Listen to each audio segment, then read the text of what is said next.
una actividad como estas para el Colegio Liceo Colombia, pues agradecido de que me invitaran a ser parte de este proceso y pues el ideal es que el día de hoy salgamos con algo de información nueva, pues información que nos pueda servir realmente para la vida y que sea útil, porque pues el ideal es que estos espacios sean aprovechados al máximo.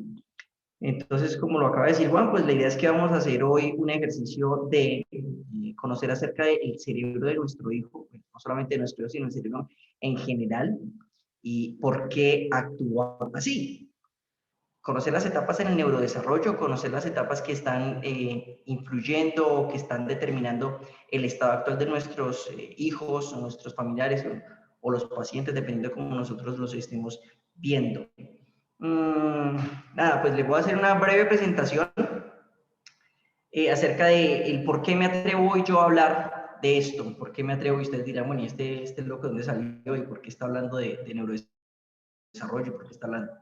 Pues sí, tengo más de 10 años, realmente son más de 10 años en el área clínica de la intervención, de la evaluación y de la rehabilitación de procesos neurocognitivos a través de pues, diferentes tipos de estrategias en el campo clínico.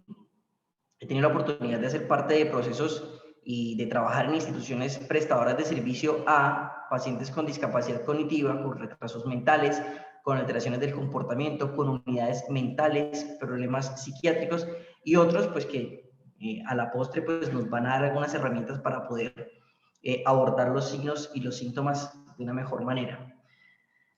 Vamos a empezar. Ay, carambas, por favor, el anfitrión me puede habilitar para presentar la... Sí, señor, por supuesto. Juli, gracias.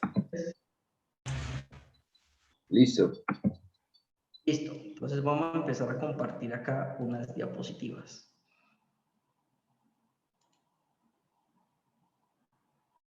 Me informan, por favor, cuando ya estén viéndolas. Perfecto, ya estamos viendo. Listo. Vamos a hablar sobre neurodesarrollo. Vamos a conocer acerca de las etapas del desarrollo y qué es lo que influye dentro de cada una de estas. Entonces, en la partecita de abajo viene un subtítulo que dice comprensión del aprendizaje desde el neurodesarrollo.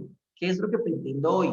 Pretendo que ustedes desde sus casas, pues cada uno de ustedes empiece a evaluar cuál es la manera, cuál es la forma que su hijo ha venido atravesando estas etapas y qué puedo identificar. En este momento aún podemos hacer detecciones y podríamos considerarlas como unas detecciones tempranas.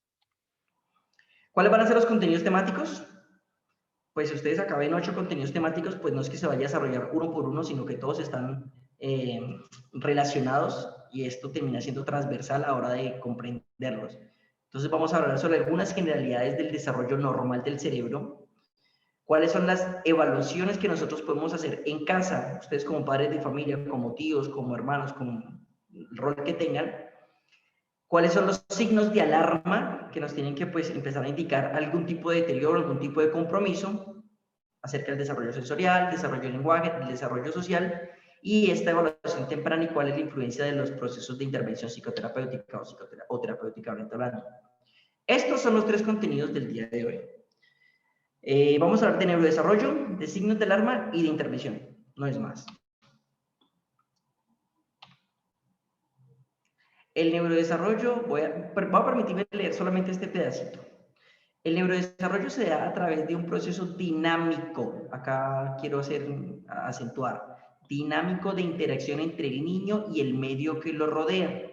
Como resultado se obtiene la maduración del sistema nervioso, con el consiguiente desarrollo de las funciones cerebrales y a la vez formación de la personalidad. Lo leo y acentúo en proceso dinámico, porque si bien es posible que el feto, que el bebé, que el neonato, que el feto como tal, pues vaya desarrollando sus procesos de forma normal y gradual, siempre sí o sí va a necesitar de una estimulación. Esa estimulación va desde el vientre. Muchas veces nosotros creemos que termina siendo cursi o que termina siendo extraño el hablarle a una barriga o a un vientre. Y realmente sí, la ciencia, los estudios y las investigaciones han demostrado y está más que certificado que el bebé siente dentro del vientre, que el bebé reconoce lo que está pasando dentro del vientre, que el bebé es capaz de poder empezar a generar aprendizajes y nuevas conexiones. ¿A través de qué? A través de la estimulación. la estimulación sensorial, táctil, auditiva y demás. Obviamente no podemos ver el feto sino a través de una ecografía o a través de pues, las imágenes correspondientes, pero el feto está ahí recibiendo a través de todos sus canales y depende de nosotros ver el tipo de resultados que queremos a la hora del tiempo. Entonces, por eso decimos que es un proceso dinámico de interacción entre el niño y el medio que lo rodea. ¿Y quién es el medio que lo rodea? Pues obviamente todos los factores como el papá, la mamá, la familia, el entorno, el lugar donde se encuentre y demás. Dentro del neurodesarrollo, o dentro del desarrollo como tal, existen unos periodos críticos. Estos periodos críticos, pues, son las principales, pues, elementos que vamos a tener en cuenta durante esta actividad, porque lo que me interesa es que nosotros aprendamos a reconocer y a identificar qué es lo que está pasando con ese bebé o qué es lo que está pasando con ese neonato. Dentro de las etapas del desarrollo, vamos a hablar específicamente de las del desarrollo del cerebro, que es por lo que estamos acá. Tenemos la primera etapa, que es una etapa que se conoce como la proliferación neuronal. La segunda es la migración neuronal. La tercera, la organización y laminación del cerebro. Y la cuarta, que es la mielinización. Todos estos procesos que les estoy leyendo tienen unas etapas y unos periodos críticos en el desarrollo. Así como el huevo, así como un huevito eclosiona, o el pollito eclosiona del huevo en el tiempo que es, lo mismo pasa con el cerebro. El cerebro en su tiempo, en su momento y de acuerdo a el desarrollo filogenético, pues obviamente va a tener unas etapas y unos periodos críticos a los que hay que respetar. Entonces, antes de todo este proceso de la formación cerebral, empiezan estas 4 etapas y ya lo vamos a identificar. Bueno, acá tenemos el resultado de nuestro bebé. La primera, que es la proliferación. Acá hay demasiada información, no traten de omitir tanta información, pero vamos a centrarnos solamente acá. Entonces, a través de la proliferación de las neuronas, se da origen a 100.000 millones de neuronas que posee el cerebro. ¿Qué es la proliferación? Es cuando empiezan a nacer. Es cuando, por eso dice su nombre, se proliferan. La misma estructura cerebral empieza a formar millones y millones de neuronas que no tienen ningún sentido inicialmente, que no saben para dónde van, ni qué es lo que tienen que hacer, ni para dónde es que van, simplemente nacen y existen. Y durante esa génesis neuronal, pues el cerebro lo que está haciendo es creando las estrategias o creando pues las ramificaciones que va a necesitar a futuro. Entonces, cuando hablamos de proliferación cerebral, estamos hablando de una etapa específica. ¿Y cuando se da? Ocurre entre la primera y la mitad, en la primera semana de la gestación. Entonces, durante esa proliferación, el cerebro como tal se está formando y está generando nuevas conexiones que aún todavía no tienen ningún sentido, pero están ahí.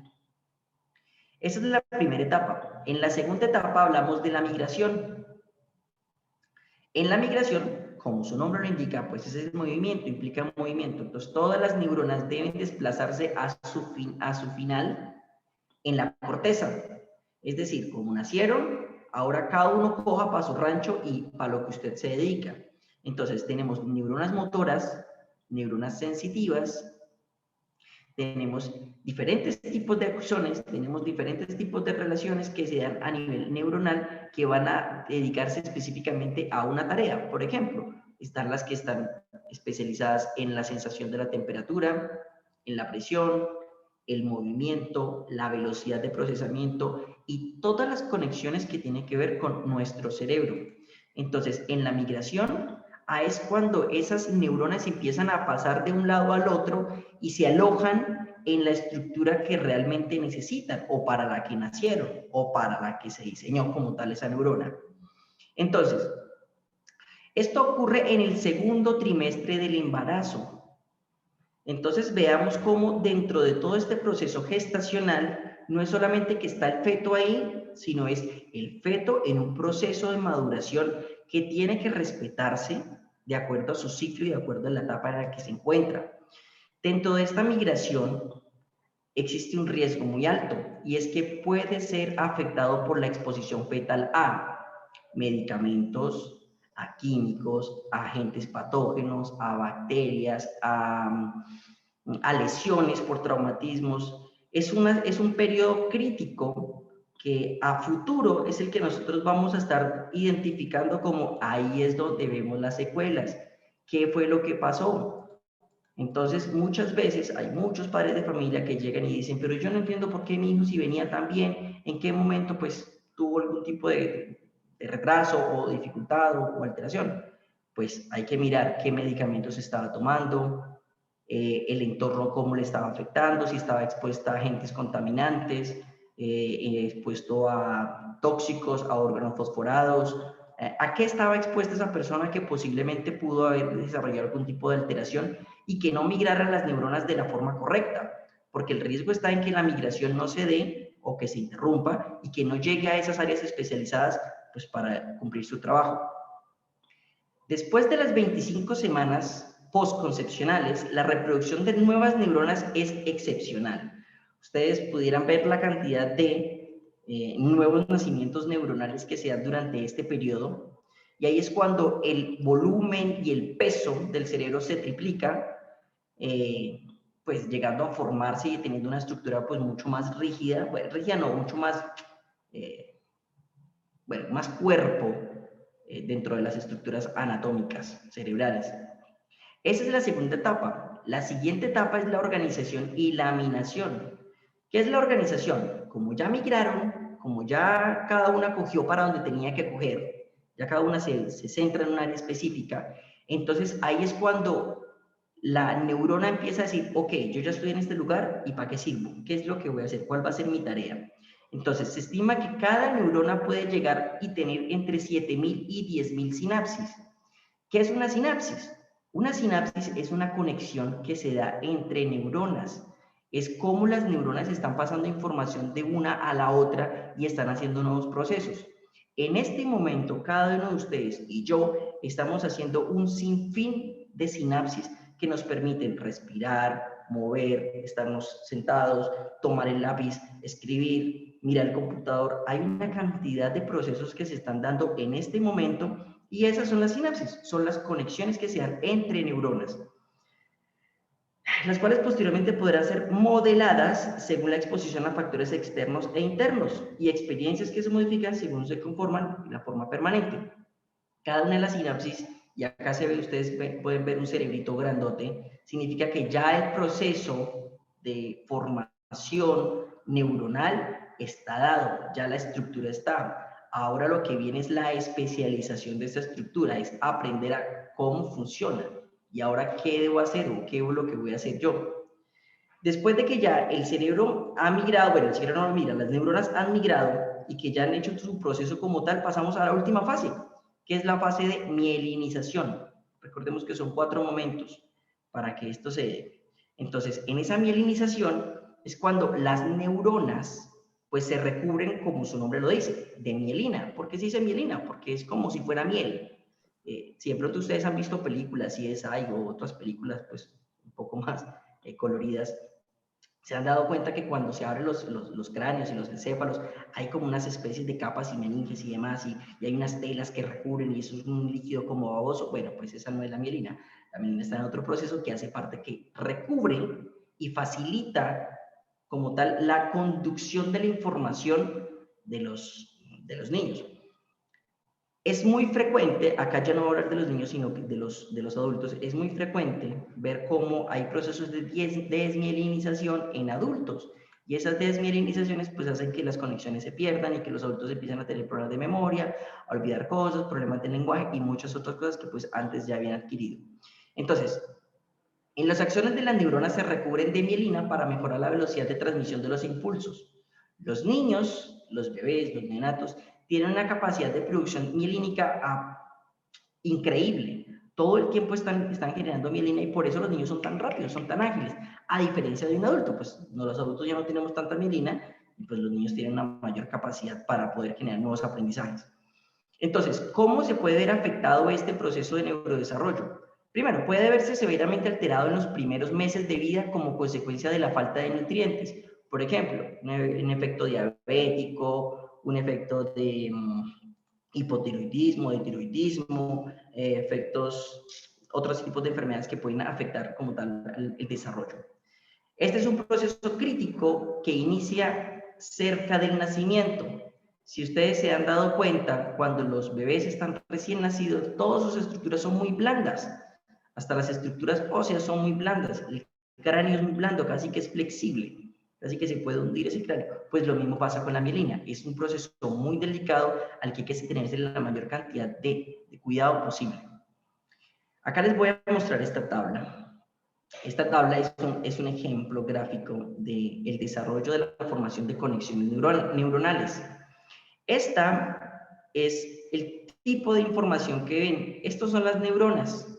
Esto. Hay neuronas que son alargadas, otras que son corticas, otras que son gorditas, otras redonditas, y en fin, piramidales y demás.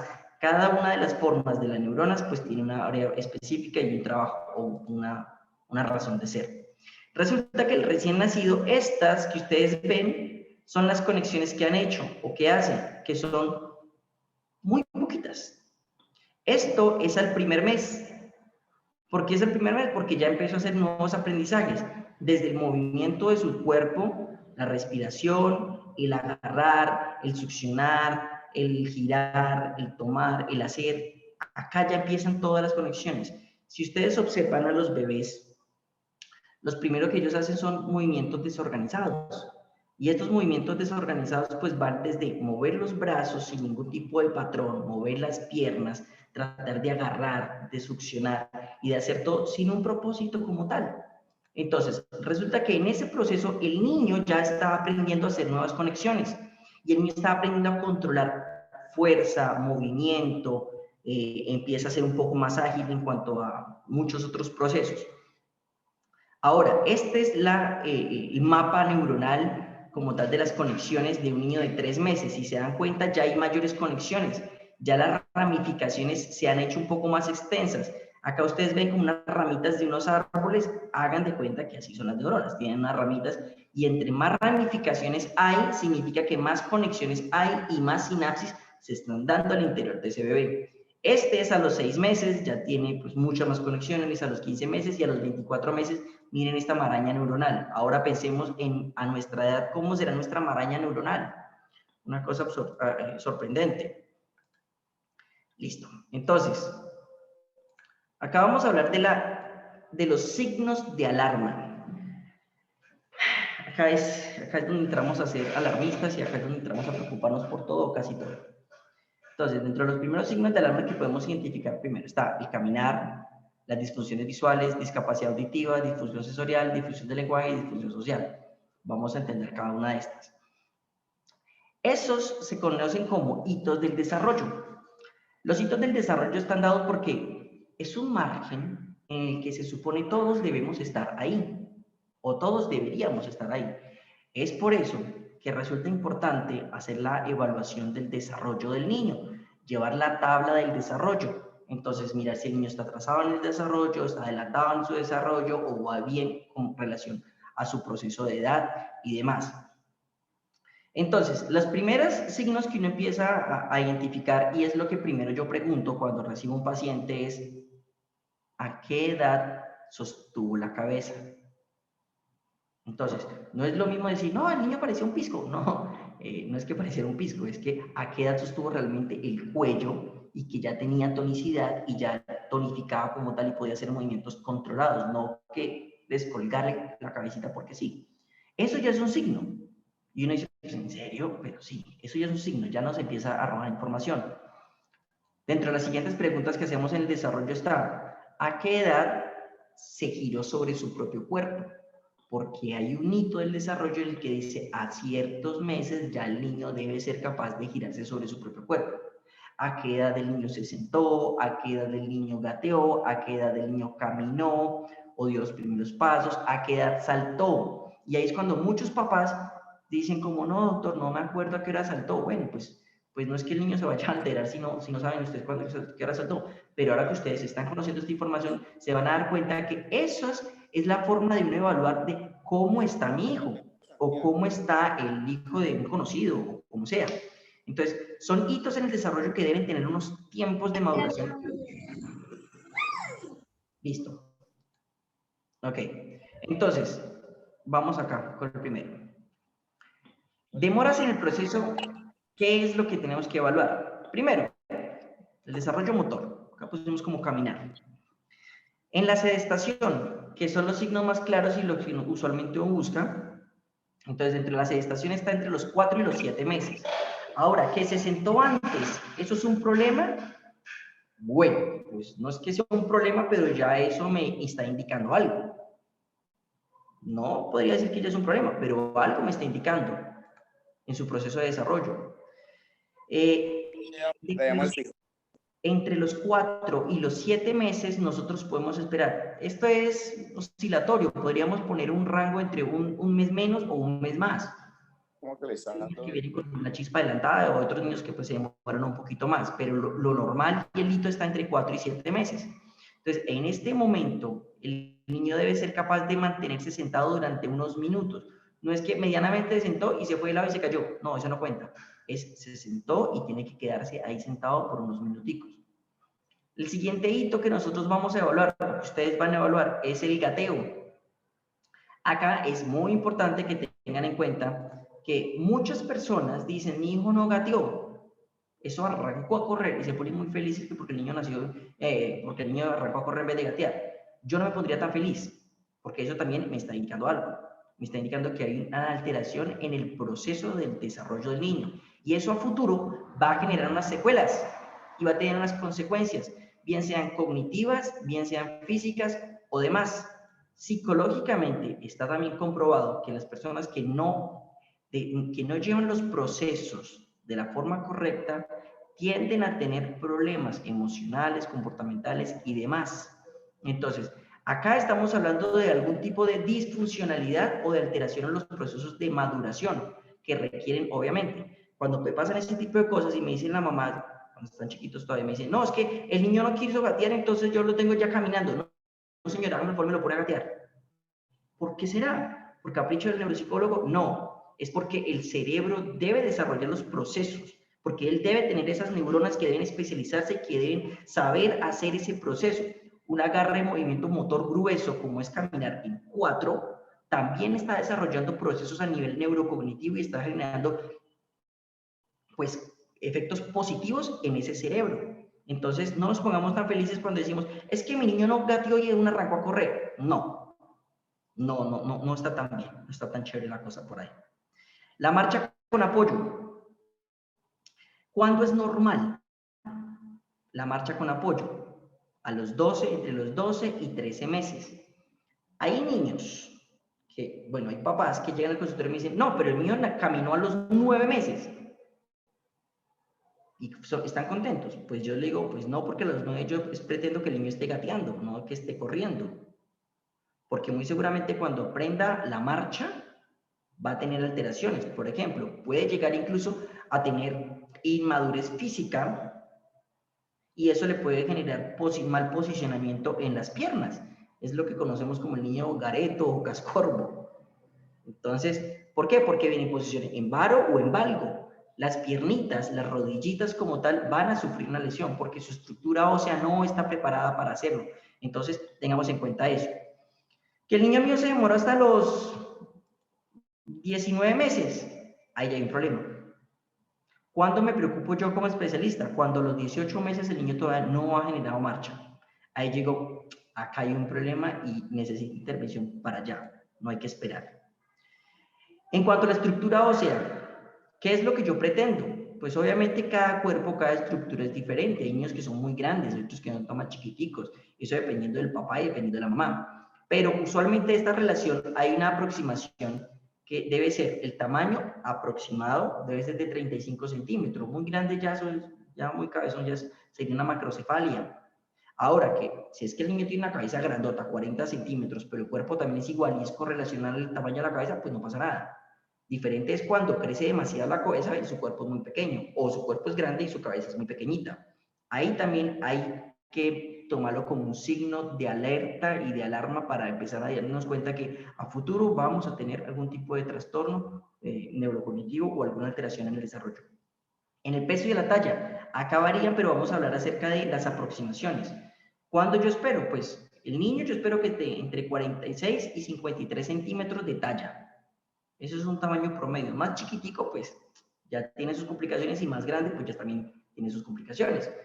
El peso está entre 2.500 y 4.300.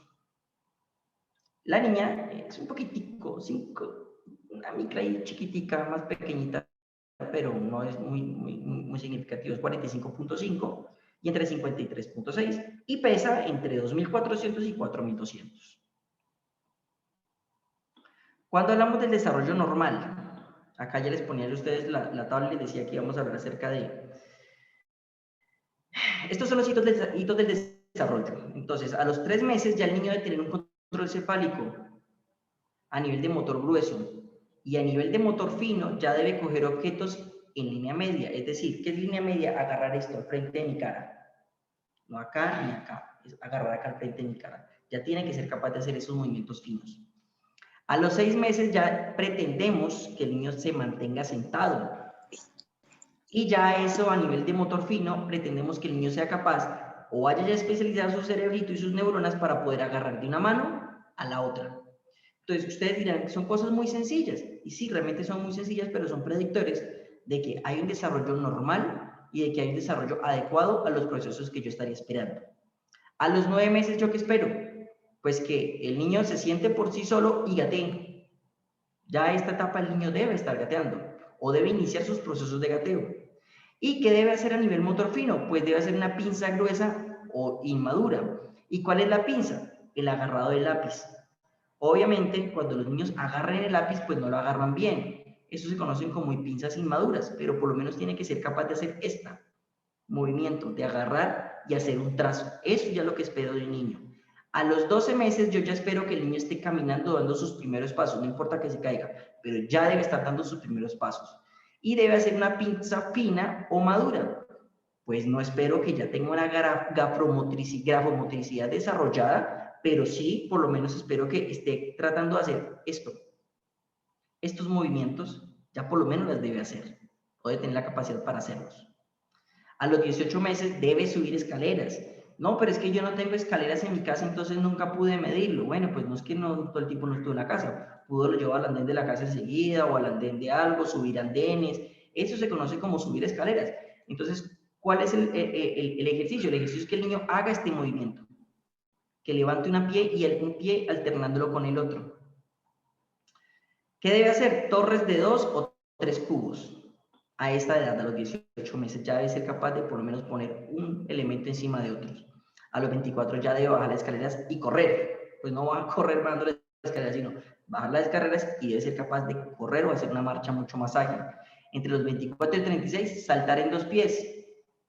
He visto niños de 5 años que su salto es torpe, y el salto no es como usualmente lo hacen, que saltan y pegan duro, no, es flexionar, casi que tocar la nalga con los pies y hacer ese salto, como un saltico de rana. No es ese salto torpe que usualmente uno ve el niño que hace este movimiento. No, es un salto en donde flexione todo y sea capaz de poder levantar su propio cuerpo. A los 36 y 48, saltar en un pie y saltar alternando ambos pies, que también es otro proceso madurativo que nos indica a nosotros que hay alteración o no. ¿Y qué debe hacer? Pues a motor fino ya a esa edad debe atar pasadores, o por lo menos abrir una puerta, girar una puerta. Sencillo que parece, pero muchos niños no logran el concepto de girar una perilla, de insertar un objeto en algún elemento o demás. Esto es con relación al lenguaje, y esto yo creo que más de uno de ustedes estará interesado porque es lo más común y lo más frecuente, ver las alteraciones en el lenguaje de los niños. Es pregunta obligada cuando uno les dice a los papás, ¿lloró cuando nació o no lloró?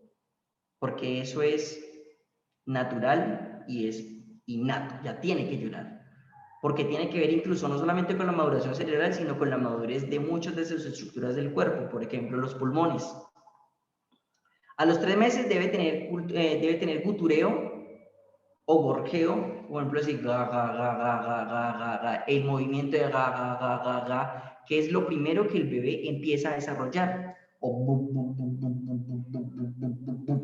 Estos movimientos y este tipo de sonidos ya el niño debe empezar a hacerlo. Si ustedes no lo han visto a los 3 meses, pues no se preocupen, de pronto será el cuarto o el quinto. Si el sexto no ha llegado, ya nos preocupamos. El silabeo, empiezan también otros movimientos, el balbuceo, el palabreo a los 12 meses ya empieza a tratar de hacer un esfuerzo de organizar palabras.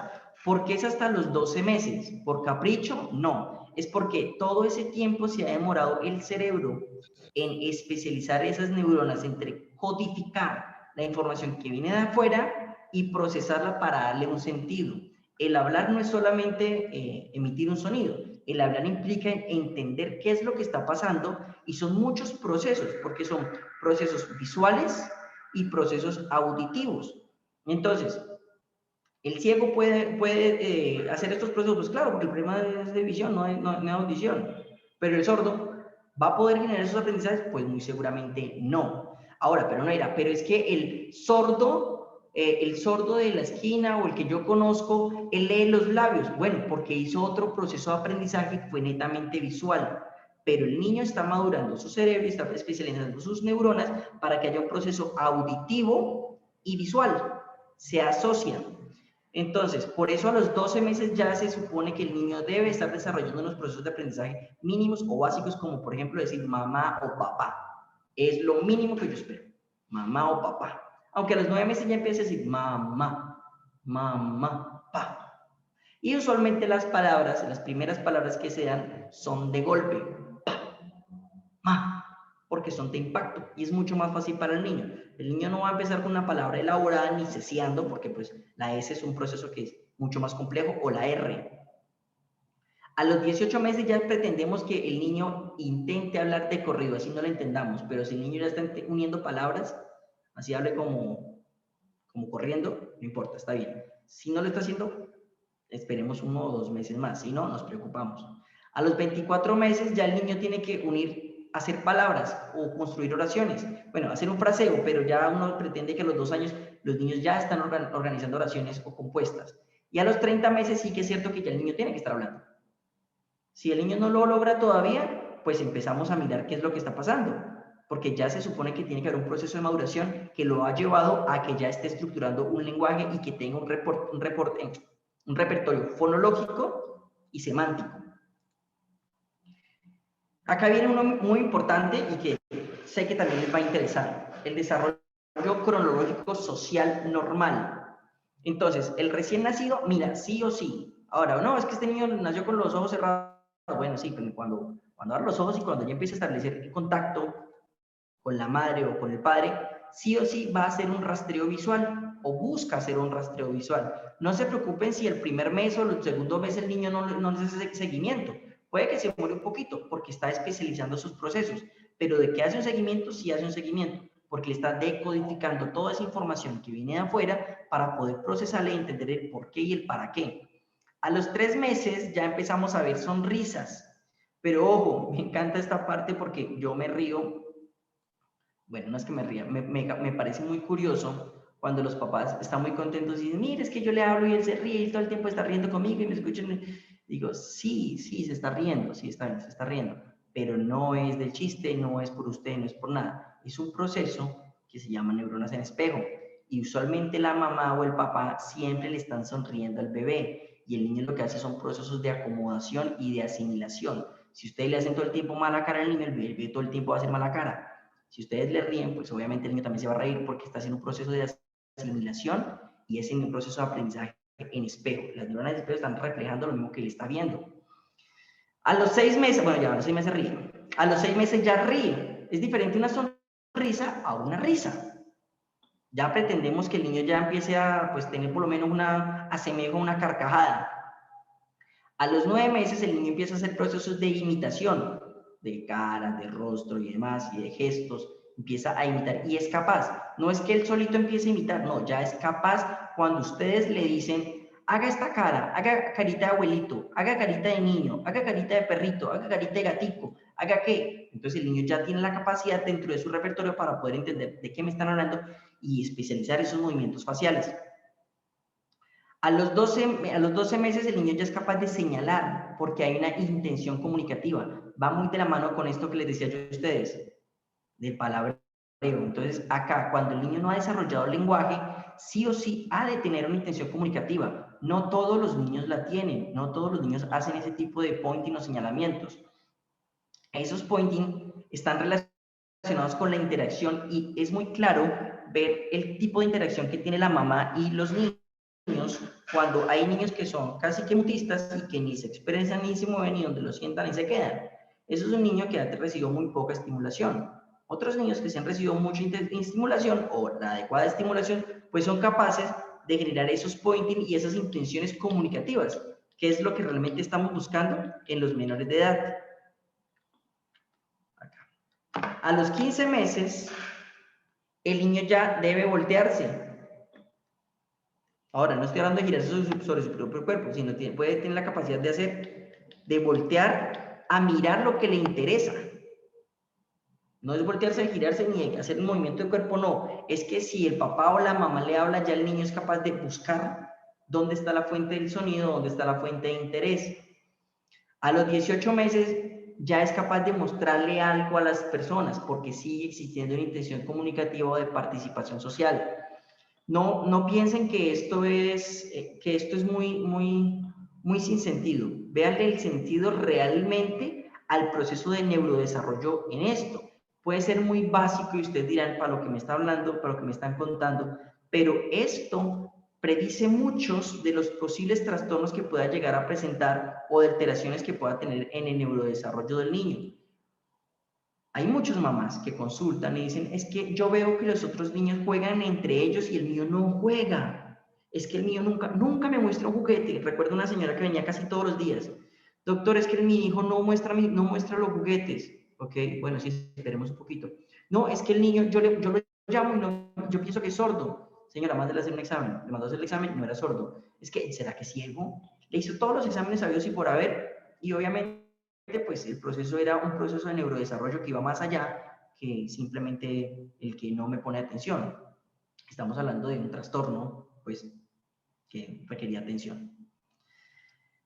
A los 18 meses ya muestra, a los 24 meses ya es capaz de jugar. Y acá empezamos a ver el juego, incluso el juego imaginario. No pensemos o esperemos que el niño tenga todo el tiempo juego imaginario. No, requiere juego de interacción con otros. Bueno, acá vamos a hablar de la parte de las intervenciones. ¿Qué hacer cuando yo he visto, y según lo que ustedes ya han escuchado, veo que mi niño o mi hijo o la persona que yo conozco, pues ha presentado alteraciones en alguno de sus procesos? ¿A dónde recurrir? Acudimos a psicología, a neuropsicología, a psiquiatría y a neurología. Todo esto pediátrico, ¿no? Todo pediátrico. ¿Y quiénes son los que nos van a ayudar en ese proceso? Nos van a ayudar terapia ocupacional, fonoaudiología, fisioterapia y el refuerzo escolar. Ahora, vamos a hablar en grueso de estos componentes. Perdón, toca. Listo. ¿Cuándo yo empiezo a darme cuenta que hay algún tipo de alerta o de signos que me estén alterando en ese proceso? Pues cuando yo he visto que presenta o disfunción visual o auditiva, sensorial, del lenguaje o social, cualquiera de esas, ahí yo empiezo a intervenir. Ahora, pensemos desde el aula, ¿qué es lo que está pasando? Muy seguramente, cuando en el proceso de neurodesarrollo se estuvo dando o se estaba dando en su momento, pues algunos procesos no maduraron de la forma correcta.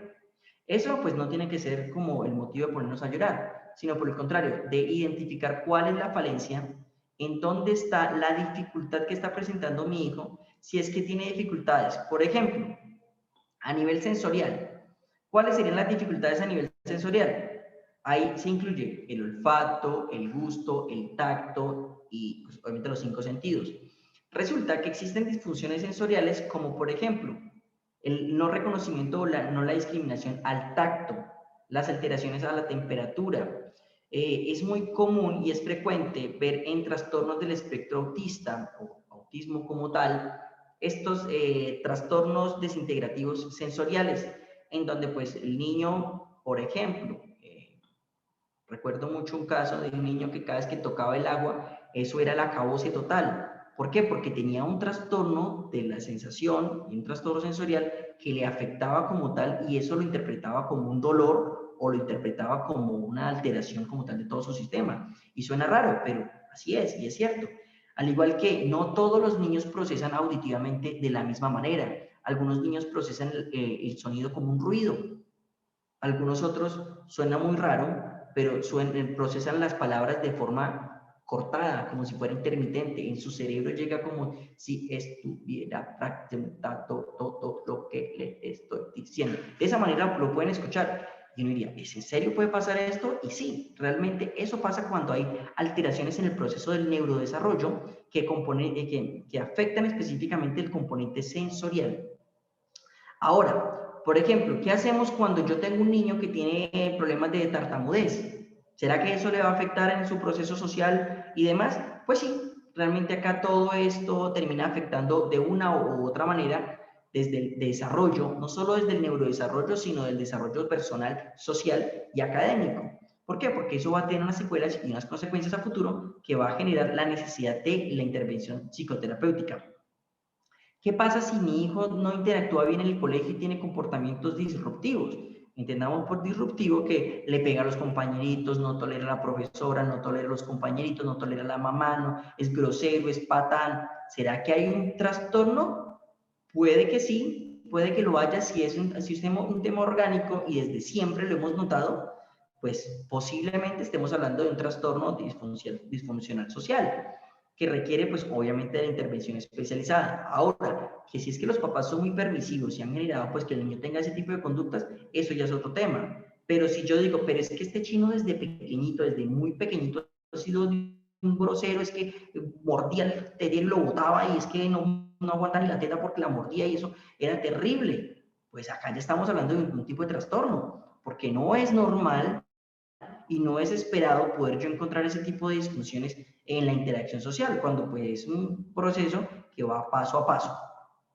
¿Será que si el niño mío se demoró en caminar, pero de un momento arrancó a correr y ya arrancó a caminar, ya está caminando, pero vamos a evaluar y está caminando en puntas, que es muy frecuente ver niños que caminan en puntas, ay, es que al niño le va a gustar el ballet o a la niña le va a gustar el ballet, porque es que mire, camina en puntas? No, eso también ya es un signo de alteración neurológica. Entonces, cuando yo les presento a ustedes este tema del cerebro de mi hijo y por qué actúa así, estoy dándoles una explicación realmente anatómica y funcional de por qué las alteraciones en. Ahora, diferente es cuando hablamos de alteraciones trastornos en el aprendizaje, que también tiene que ver con todo este proceso, también tiene que ver con los procesos atencionales, también tiene que ver con los procesos comportamentales y que van a requerir sí o sí algún tipo de intervención, bien sea desde el aula o desde casa.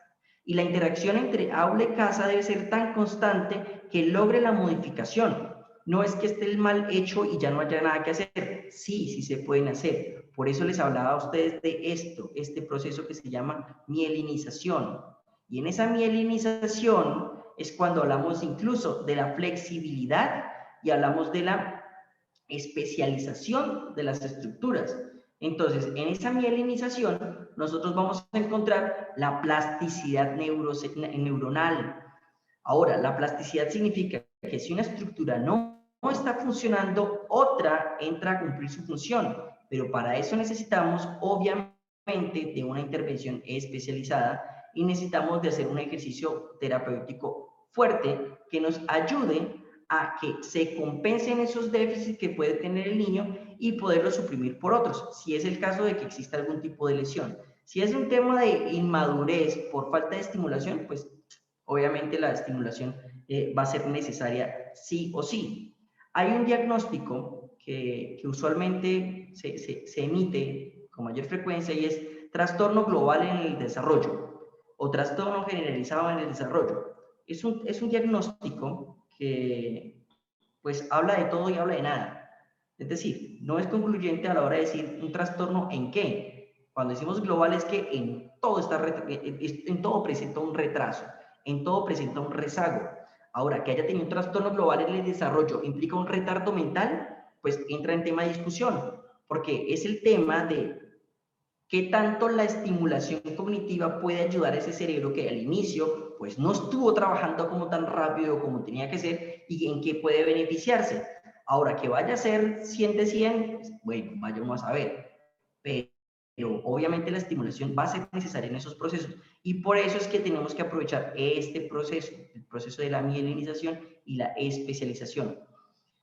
La pregunta que les hago a ustedes, ¿será que la estimulación sirve, pero la estimulación adecuada? Por ejemplo, estimulación como cantar, saltar, bailar, tomar, agarrar. ¿Será que nos va a servir? Sí, independientemente de la etapa en la que se encuentre el niño. Siempre la socialización y la interacción del niño con otros va a ser fundamental. Incluso, acá entra uno a decir, es que el niño no habla en casa y ya va para 2 años y no emite palabra, pero lo metí al jardín y eso habló como loro. Pues sí, porque ¿qué le faltaba? Estimulación. No era que tuviera una lesión, no era que tuviera un proceso pues, orgánico funcional o disfuncional, sino que le faltaba era estimulación. Entonces, ¿qué necesitaba? Pues obviamente interactuar con otros niños.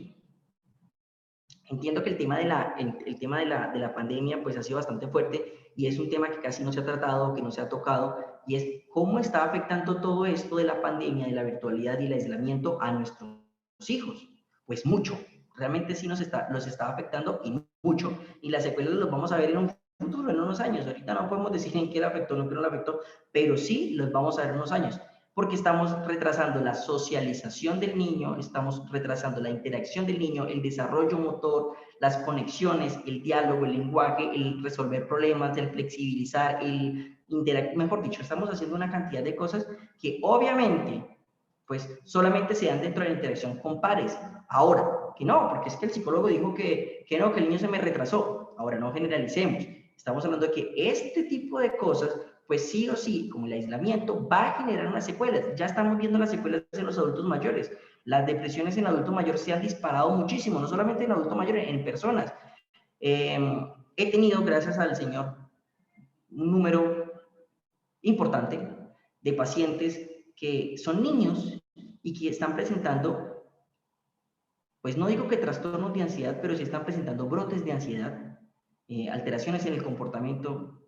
Ayer tenía una de 9 años que está tenaz en casa porque ya no se soporta nada, ya no quiere ni ver ese computador y cada vez que ve el computador, entonces prefiere que la mamá le pegue antes de ver el computador. Entonces son obviamente procesos que se están lentificando y que no se están dando de acuerdo pues a la contingencia en la que estamos. Pero pues es de nuestra tarea como tal empezar a hacer pues el trabajo, tratar de socializar. Sé que hay que tener medidas con el coronavirus, pero también entendamos que la interacción entre niños es necesaria. A veces yo le digo a los papás, deje que el chino salga a la calle, que lo empujen, que lo molesten, que le pongan apodos, que le hagan, porque tiene que resolver, porque el niño tiene que aprender a solucionar, ese cerebro tiene que aprender a buscar mecanismos para, bueno, yo por qué no me la dejo montar, o yo qué hago para que si me la están molestando, yo qué voy a hacer. Todo ese tipo de procesos tiene que ver con la maduración cerebral y tiene que ver precisamente con esto, con las conexiones. Entre yo más interactúe, más conexiones hago y entre más conexiones hago, pues mejor desempeño voy a tener. Bueno, señores, hasta acá nos trajo el río. Creo que ya, bueno, acá tenemos la información.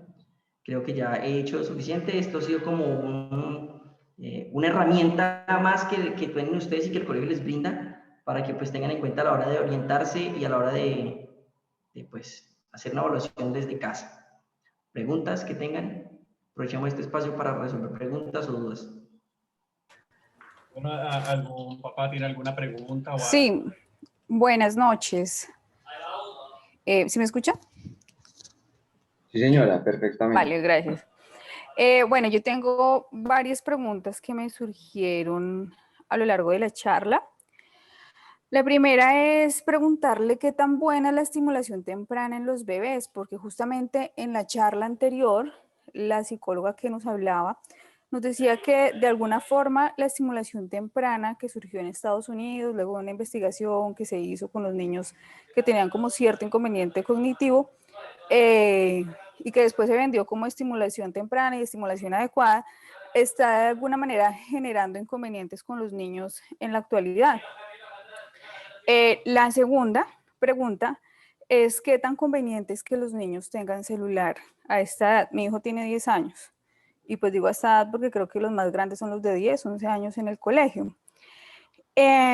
¿Y qué consejos usted me puede dar a mí en lo personal para mi hijo que tiene un problema de concentración un poquito marcado? Ok, qué buenas preguntas. Sí, el tema de la estimulación temprana lo vendieron demasiado hasta que lo explotaron y hasta que lo tergiversaron y terminó siendo otro tipo de cosas.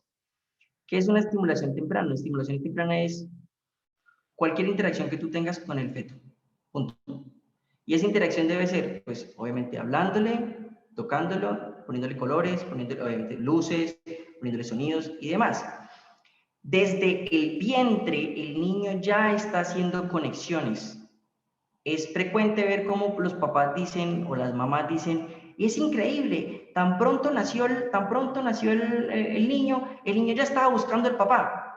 Pues no esperaría que gire ya el cuerpo ni el cuello, pues no lo esperaría, pero sí, obviamente sí se puede considerar que ya existe un reconocimiento auditivo, porque obviamente en el proceso de la gestación no solamente es el bebé dentro de un coco, no, es el bebé dentro de un vientre que está recibiendo sí o sí todo lo que está sintiendo la mamá.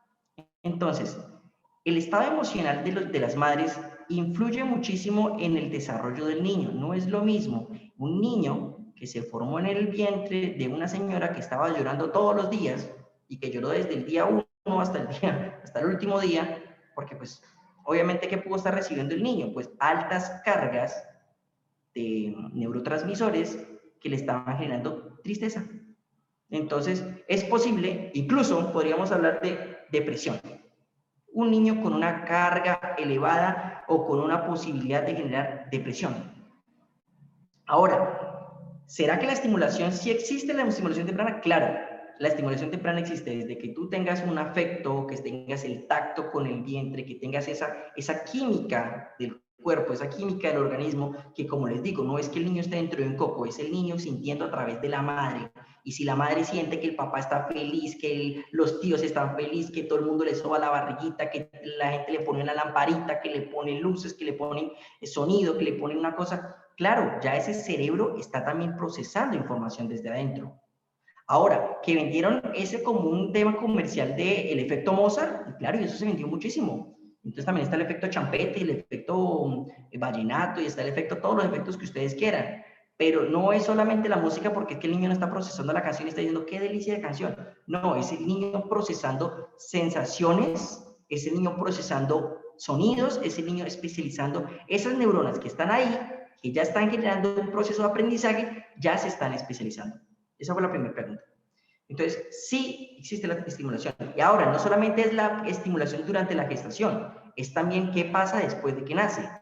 Resulta y pasa que nosotros vemos que antes éramos como medio lentos y ahora los niños vienen como con la chispa adelantada y ya arman, desarman, cogen y traen y ponen mil cosas. Resulta y pasa que nosotros nos criamos, yo por lo menos recuerdo en las fotos que veo de mi infancia que mi cuna era café, las paredes eran blancas, habían unos velos azules, había un chifonier y para de contar, esa es la habitación del bebé, o sea, yo. Ahora uno ve las habitaciones de los niños. Entonces, tapete de colores, formas, figuras, palabras, letras, arma todos por donde quieras. Está el Fisher Price de la estimulación para que mueva los pies, está el Fisher Price para que agarre las manos, está para que meta los dientes, el llamadientes, hasta una cosa. Resulta que los cuartos de los niños se convirtieron en laboratorios psicométricos. Son casi que laboratorios para estimulación sensorial. Entonces, todo ese tipo de cosas influyen. Los colores, las formas, el tacto, el solo hecho de que el niño ya pueda gatear en un tapete foamy libremente, que sienta el tacto, que tenga el tacto, que haga tantas cosas, y está generando desarrollos de aprendizajes. Entonces, también hay estimulación y también hay aprendizajes. La segunda era sobre que el niño que tiene celular, ¿fue la segunda? ¿Qué tan conveniente es que los niños tengan celular a esta edad? Ninguno, por favor. Todos los que me estén escuchando, yo voy a mandar a hacer un cartel en Ibagué que diga quítele el celular a su chino.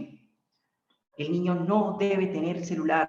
Los niños no deben tenerlo, se los digo de forma profesional, se los digo de forma, pues, se los imploro.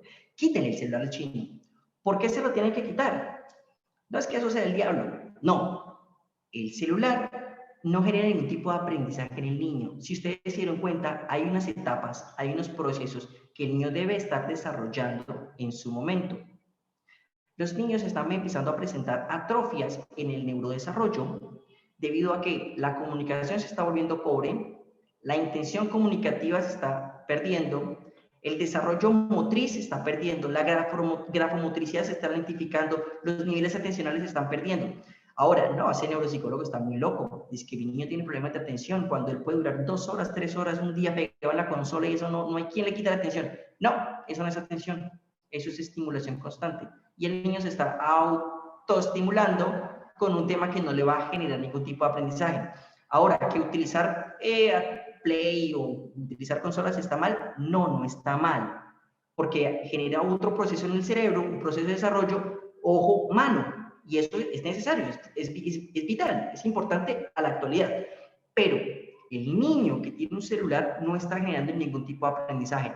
Doctor, usted se equivoca, porque mi hijo es muy inteligente. Miren, yo no puedo coger un celular y yo no lo puedo hacer casi nada, y en cambio yo le digo al niño y eso el niño coge y eso, y eso lo desarma y eso y llama al papá, hace videollamadas y tal. Y he visto niños de 4 años, 5 años, hasta menos, haciendo videollamadas y mandando notas de voz. Y dice, interesante. Pues señora y señor, su hijo no es el inteligente. El inteligente es el ingeniero que desarrolló un aparato tan sencillo como para que un bebé lo pueda manejar y lo pueda manipular. No se sientan felices porque es que mi hijo logra coger celular y eso lo cacharrea. No. El inteligente fue el que sí estudió, el inteligente fue el que dijo, voy a hacer una cosa tan fácil que si un bebé de 2 años lo coge y ya, lo levanta y lo haga.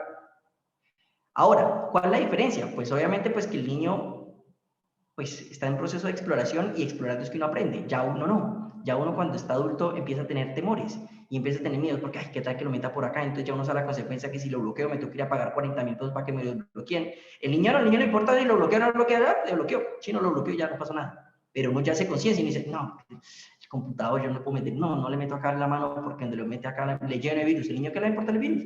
Mamá, se dañó esta vaina y no, vaya, pague.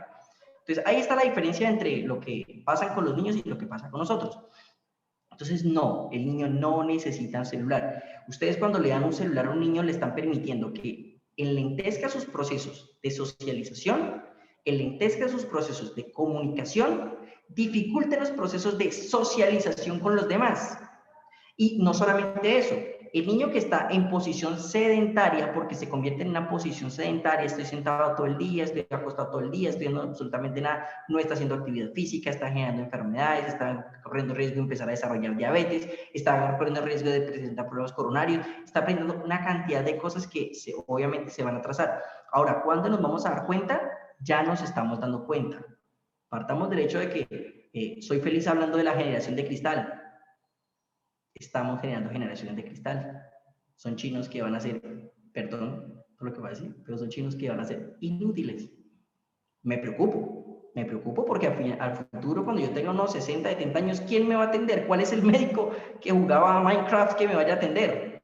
¿O cuál será el que jugaba Free Fire todo el día y que me vaya a construir mi casa? Entonces, me preocupa mucho es eso, es la permisividad que nosotros hemos tenido, porque claro, es muy fácil. Obviamente los tiempos han cambiado y obviamente uno te decía, no, es que antes los chinos salían a la calle, sí, obviamente en este momento no podemos hacerlo, pero todo tiempo pasado fue mejor, la infancia de nosotros fue la mejor y nos quedaron bien y así sucesivamente, pero realmente cuando nosotros le permitimos al niño que tenga una comunicación única a través de un celular, es cuando empezamos a ver problemas de comportamiento porque vaya, quítale el celular al chino, ahí usted tiene la pelea. Vaya, quítele el Play, vaya, quítele lo que tenga y ahí va a tener la pelea. Entonces, para que se calle rápido, porque es que este chino grita muy duro y yo ya estoy aburrido porque yo llegué cansado del trabajo, porque ya no quiero más. Entonces, para mí, ¿qué es más fácil? Pues, ay, tome el celular ya. Eso no le está haciendo daño a nadie. Eso juegue ahí 4 horas que no va a pasar nada. ¿Listo? Entonces, ¿y la tercera cuál era?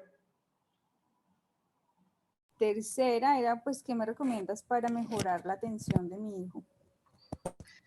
Bueno, hay ejercicios muy fáciles, hay ejercicios muy sencillos, hay ejercicios que no necesitan ni siquiera, pues, de tecnología ni nada de eso.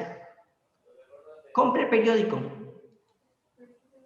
En el periódico aparece una parte de crucigramas, en el periódico aparece una parte de sopas de letras, aparecen laberintos, aparecen una cantidad de jueguitos que son divertidos.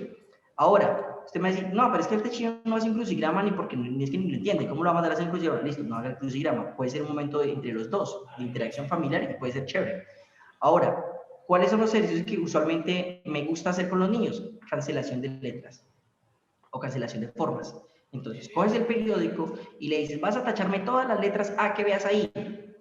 Resulta que la atención no es solamente estar mirando, es tener la capacidad de poderte mirar y saber qué está pasando afuera también. Ese es otro tipo de atención que podemos utilizar. Entonces, tenemos la atención sostenida y tenemos la atención dividida. Ustedes, las mujeres, son expertas en ese tipo de atención alternante. Nosotros los hombres somos muy pobres en ese tipo de atención. Por ejemplo, ¿tú cocinas? Sí. Listo, tú estás en la cocina, estás preparando los frijoles, pero sabes que va a llegar tu niño y entonces tienes que alistar una cosa y tu marido te está molestando por el otro lado y entonces la otra niña está llorando en la otra habitación y tú estás en toda la jugada y sabes en dónde está el chino, si el chino está lavando, la niña está cepillando los dientes, el marido está por llegar y las frijoles ya le faltan como media hora más para esto.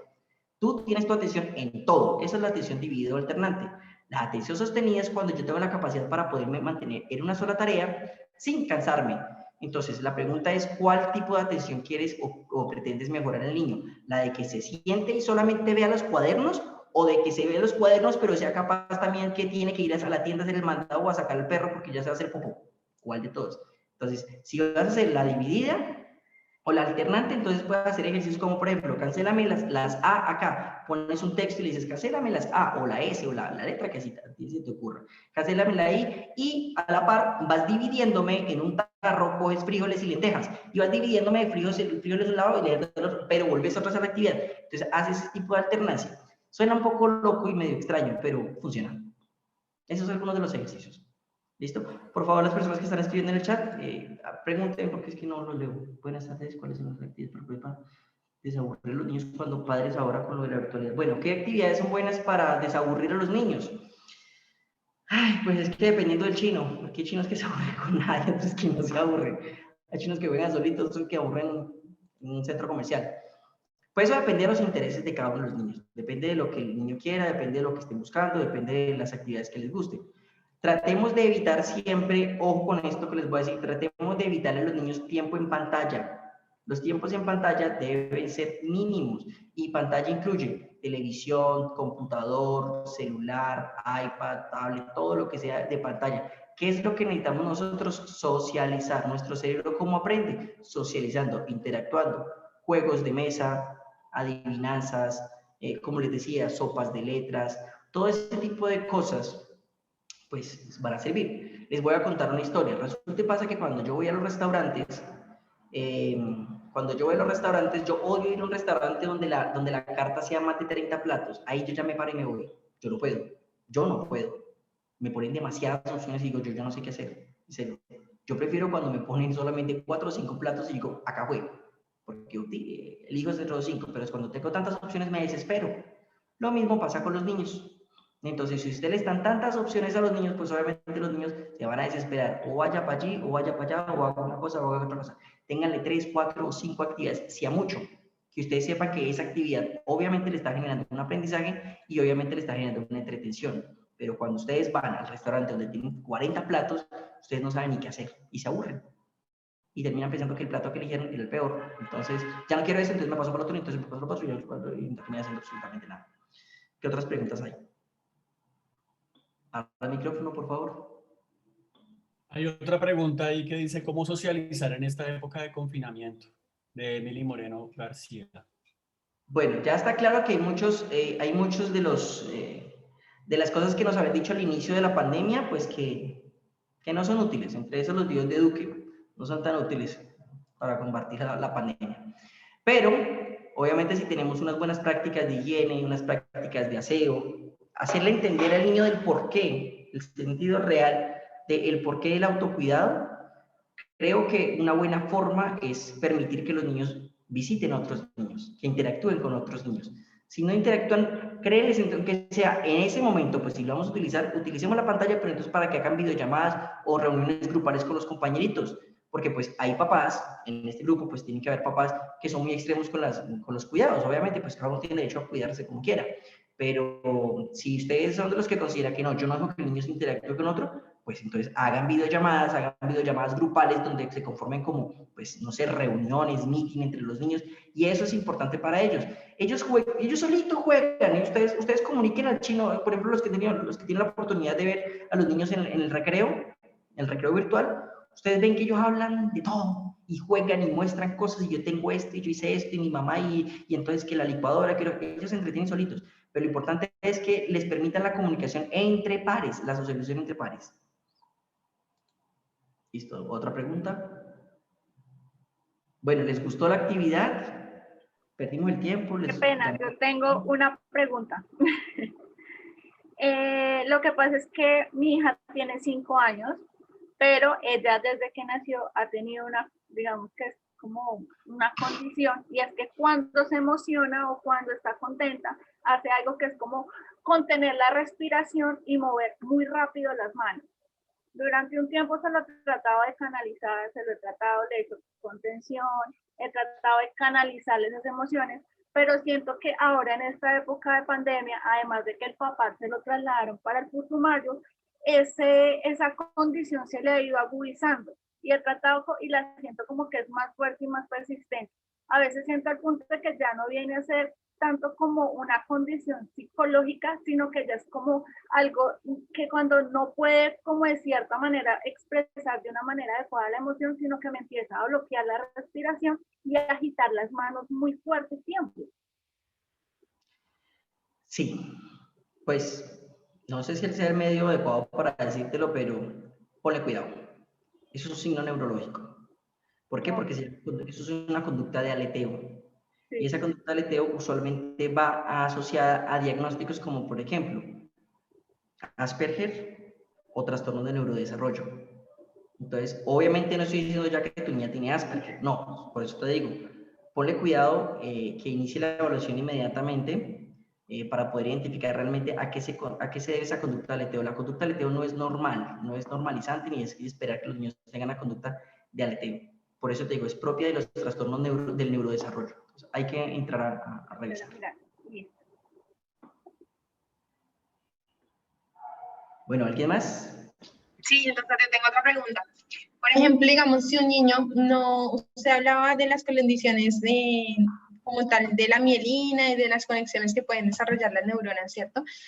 Por ejemplo, si uno tiene claridad como padre de familia que uno de sus hijos no desarrolló una de las fases, como por ejemplo el gateo, ¿sirve ya de pronto después de una edad determinada, 4 o 5 años, hacer ese ejercicio con ellos, así sea solamente por hacer el ejercicio? ¿Sirve algo a nivel neuronal para que puedan desarrollar como tal? De pronto ya no va a ser igual que si lo hubieran hecho en la época que correspondía, pero ¿sirve de algo? Si ya ha pasado mucho tiempo, no. Si ya ha pasado mucho tiempo, no, porque ya lo que empieza uno a identificar son las alteraciones que vienen después de eso. Muy seguramente, el tema del equilibrio, pues no será uno de sus fuertes. Posiblemente se puede caer con facilidad, posiblemente le cueste trabajo patear una pelota, posiblemente le cueste trabajo cruzar la línea media, hacer movimientos de giro, posiblemente esté pensando, ¿tengo o no tengo razón? Ok. Sí, totalmente, tiene razón, ¿sí? Y bueno, digamos, a pesar de que uno trata de llevarlo a ciertas actividades que impliquen ese tipo de acciones, pues se ve que tiene cierto carácter de amotro, como en respecto a otros compañeritos, ¿sí? Cuando uno los ve jugando fútbol, especialmente, por ejemplo. Listo, sí. O sea, Realmente ya no sirve nada ponerlo a gatear porque ya lo hecho está. Ahora lo que hay que hacer es un proceso de estimulación pues mayor que implica pues el desarrollo de ese tipo de cosas, como por ejemplo, fortalecer las debilidades que tiene, patear, saltar, cruzar y demás.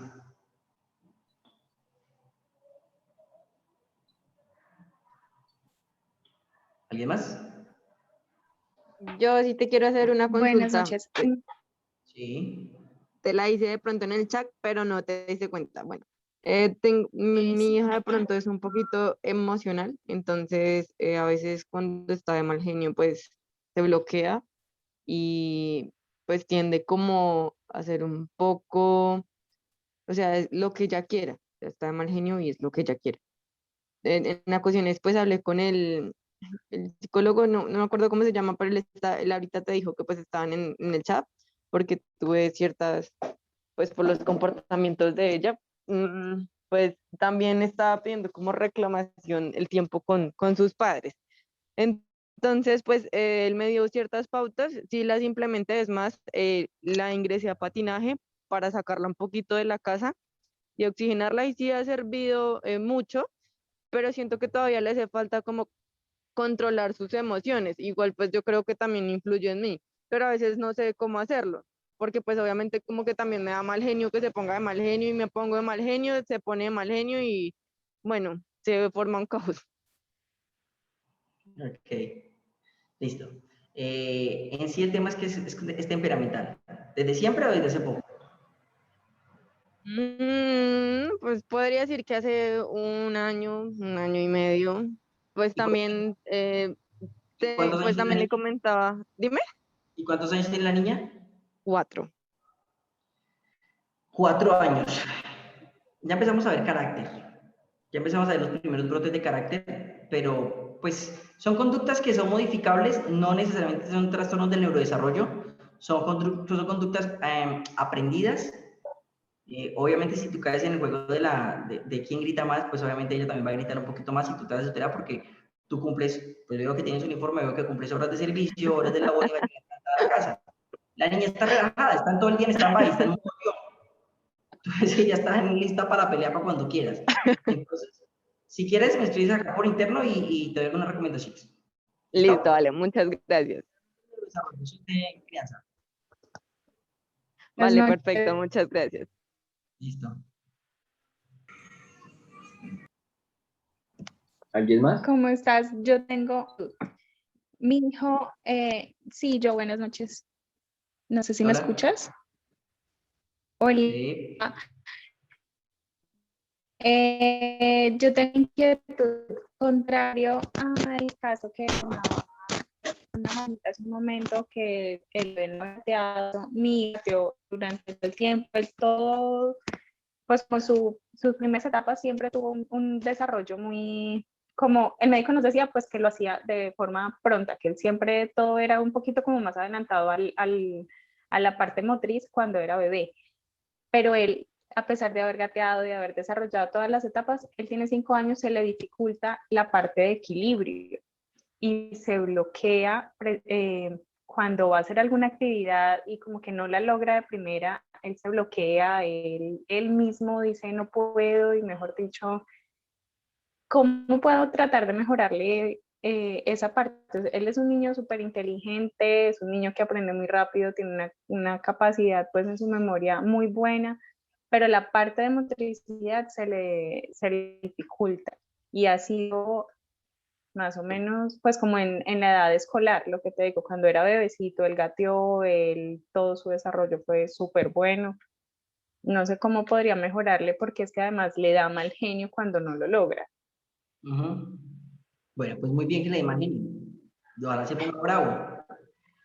Y ojalá en verdad haga el berrinche, haga todo. Porque eso hace parte de la flexibilidad cognitiva, de el poder tolerar la frustración y manejar una situación. Obviamente, pues cualquiera sea la forma o cualquiera sea nuestro objetivo, siempre y cuando nosotros estimulemos, vamos a mejorar. Si yo quiero ser grande y fuerte, pues obviamente pues tengo que ir al gimnasio. Si no voy al gimnasio, pues no puedo pretender ser grande y fuerte. Si yo quiero ser bueno en fútbol, pues obviamente tengo que trabajar en el fútbol. Entonces, son neuronas, son estructuras neuronales que tienen una posibilidad de mejorar siempre y cuando se intensifique. Si yo veo que tiene una dificultad motora o una dificultad motriz como tal, pero que no hay una base que me diga es que el niño tuvo un enlentecimiento, tuvo un problema, o se me cayó, o se enfermó, lo que sea, pues ¿qué estás faltando? Pues falta un poquito de estimulación. No estoy diciendo que no lo estimules, sí, necesariamente lo estimulas, pero pues yo recuerdo que cuando yo estaba en el colegio, yo era de los más malitos. O sea, de los más malitos para jugar fútbol. Pero resulta que yo venía 2 años, yo era 2 años menor a todo el grupo. Yo entré, pues cuando entré de 3 años a estudiar, ya se haciendo kinder, y pues así empiece a sumarle, pues siempre llevo con rezago de 2 años. Y si me comparaban a mí con los compañeritos, pues los compañeritos volaban en comparación mía. Entonces, un tema más de estimulación y más de que tenga una interacción con pares, pero que si tienen un mejor desempeño que él, ellos lo van a motivar a que mejore. No es que, ay, voy a buscar a los niños que jueguen peor que mi hijo para que no me sienta mal. No, por el contrario, la exigencia va a permitir que él mejore esas habilidades. Entonces, no te estreses, no te frustres, que eso es un proceso de maduración que si lo ejercitas, va a tener un buen pronóstico. Ponlo a saltar el lazo, ponlo a jugar con el hula hula. Esto es para todos. Que juegue con el hula hula. Ay, que mi hijo no es niña, que es un niño. No importa, la hula hula le va a servir para que haga procesos de estimulación motores gruesos, movimientos, coordinación, equilibrio y demás. Que ponlo a caminar sobre una línea, pon una línea, una cinta en el piso, una cinta de 2, 3, 4 metros, y ponlo a caminar en línea recta. Esto también para Nicolás Martínez. Ponlo a caminar sobre una línea recta, pónganle hula hulas en el suelo o pónganle círculos grandecitos en el suelo donde el niño vaya alternando y haciendo este proceso. Porque, ¿qué pasa? Que la estructura motora, el área motora cerebral, no es un área pequeñita, es todo esto. Todo esto implica el área motora. Resulta y pasa que al interior de nuestro encéfalo no es que todo esté por fuerita, no, está por dentro. Al interior de este proceso, acá ahora todo lo ven, acá no pasó nada. Acá al interior de esto está la parte del revés del cerebro. En toda esta parte es donde están las áreas especializadas y ahí es donde conocemos nosotros lo que se llama el homúnculo cerebral, y ese homúnculo cerebral es el especializado en que cada una de las áreas de nuestro desarrollo motor fino y grueso pues se puede ejecutar. Tenemos un área premotora, motora y un área premotora primaria y secundaria y el área motora. Entonces, en esa área motora nosotros la vamos a especializar siempre y cuando hagamos el ejercicio. Si no, pues no va a pasar nada. Para Nicolás Martínez también, como sé que ese proceso de decusación y resulta y pasa que cuando no hay estimulación adecuada, pues no hay procesos de lateralización. Y la lateralización es importante. ¿Por qué? Pues que me va a permitir mover derecha, izquierda, derecha de forma alternante. Y me va a permitir que yo tenga un buen desarrollo motor. Ahora, resulta y pasa que tenemos una estructura acá interna, esta interna que es la que está comunicando y es la que se encarga de pasar toda la información. Si no hay estimulación, pues el cerebro se está desaprovechando, no es que se vaya a perder, pero se está desaprovechando una posibilidad de que el paciente o de que la persona pues desarrolle sus competencias. Ya. Bueno, muchas gracias. Muchas gracias, Frank. Listo. Queremos, pues, Espero en verdad que les haya gustado. Traté de ser muy concreto y muy puntual con relación a lo que realmente ustedes necesitan saber. Eso es un tema larguísimo, pero pues creo que con esto fue suficiente. Mira, ahora Sofía tiene la mano arriba y Alejandro Murillo tiene la mano arriba. Dale, Alejandro Murillo. muchas gracias a los padres de familia pues por las... Mi pregunta estaba más dirigida a cuando los niños son diagnosticados con TDAH, qué complicaciones pueden tener en su edad adulta, y pues hacia el tema de que cuando se van a direccionar hacia la universidad, ese tipo de cosas, porque realmente es muy complicado ya tener un chico con esta situación. El tema de manejarlo a pesar de que ya tenga 14 años ha sido muy, muy difícil. Entonces, ¿qué complicaciones van a seguir? Porque entonces sigue uno como en eso. Eso es voltaje. Los chinos con TDAH.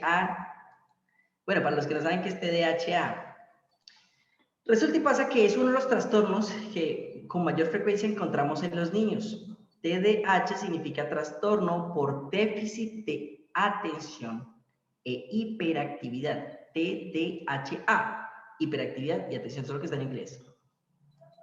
Entonces, Una cosa es la hiperactividad y otra cosa es la inatención. Podemos tener un niño hiperactivo pero no inatento, o podemos tener un niño hiperactivo e inatento. Entonces, no todos los niños tienen TDAH. Algunos tienen TDAH, otros tienen TDA. Hay casos muy puntuales en donde los niños presentan un trastorno por déficit de atención severo, que dificultan que el niño logre tan siquiera seguir una instrucción como vaya a la tienda y tráigame la leche. Van a la tienda y no tienen ni idea qué fueron. Entonces, ese tipo de situaciones, pues, de manejar, más no significa que no se puedan tratar. Se tratan y tienen un muy buen pronóstico. ¿Cuál es el pronóstico que se tiene? Pues que son niños que a través de estrategias compensatorias pueden lograr utilizar, porque es que ese cerebrito que está en formación, que está en desarrollo, que está en especialización, pues si definitivamente no logra hacer las conexiones, pues se utiliza otra estructura. Entonces, por eso yo les decía a ustedes acerca de la plasticidad. Es, por ejemplo, digamos que yo tengo un compañero y entre él y yo pintamos, yo pinto y él enmarca los cuadros. Entonces, resulta que yo un día no pinté, un día no llegué a pintar pues el cuadro que él tenía que enmarcar. Entonces, ¿él qué dice? ¿Me varo y acá no hubo pintura? No, pues él simplemente dice, pues imprimo una imagen. Imprimo la imagen y sigo enmarcando.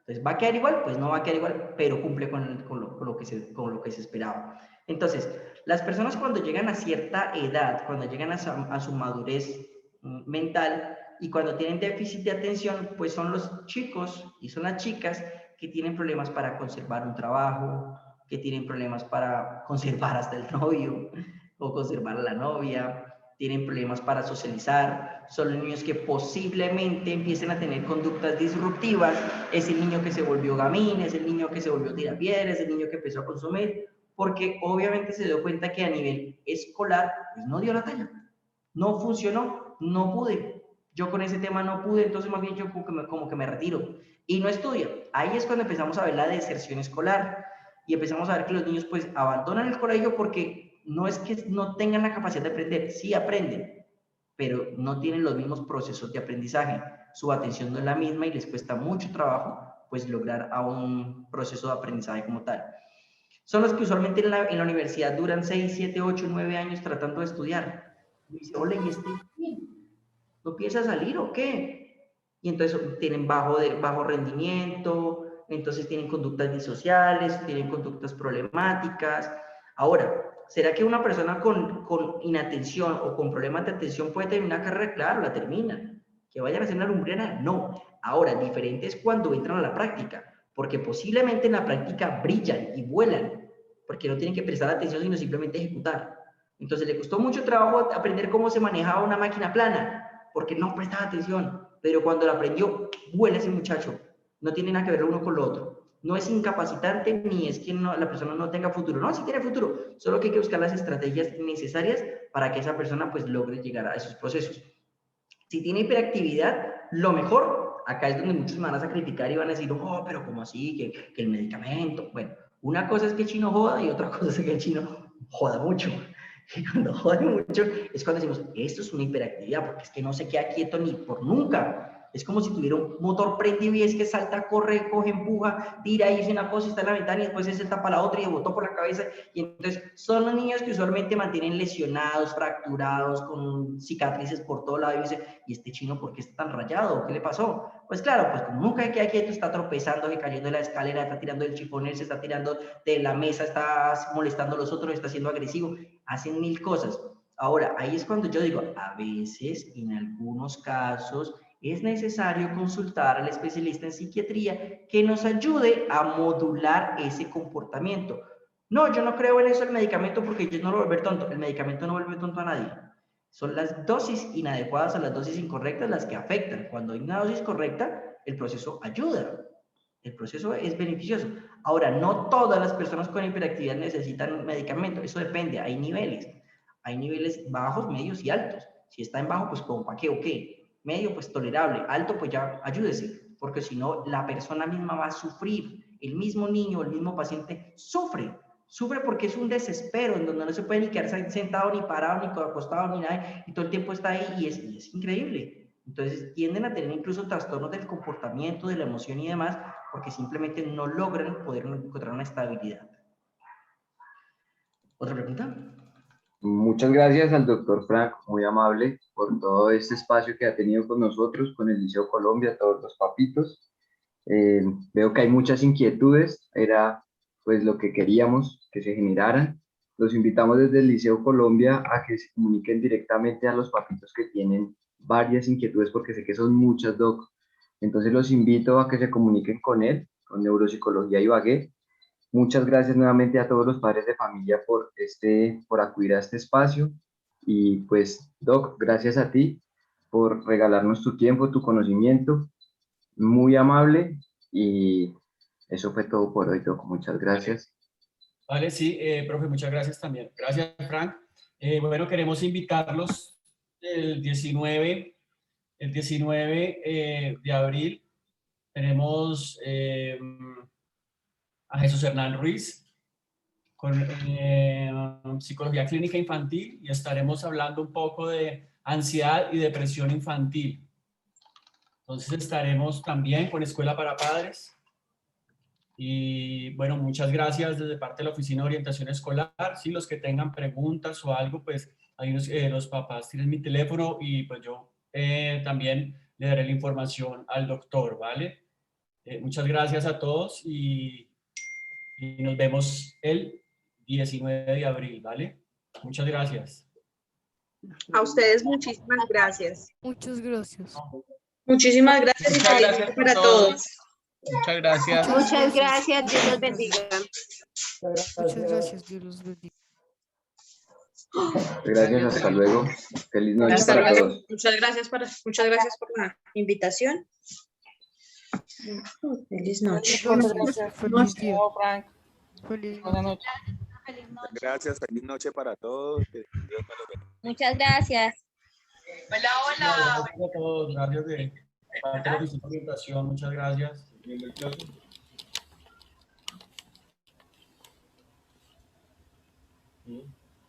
Estaba durmiendo en clase. ¿No? Sí. Que tengo que...